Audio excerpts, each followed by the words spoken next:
Hello everyone, welcome back into this channel, and in this video I would like to show you the way how you can do a screen record just like the way I do right now.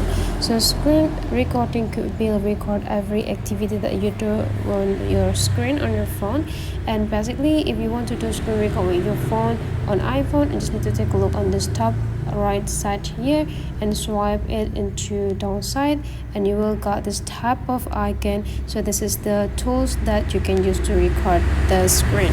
But then if you cannot find this in this control center, so you just need to open the settings and scroll all the way down until you got this control centers, and then just make sure that screen recording tools already included into the controls.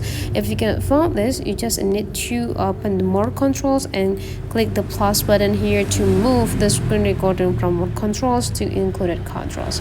And right after it's here, now you can access it and just tap it to record the screen. So that's for today's tutorial. Hopefully you enjoy, and let's meet again into other tutorial.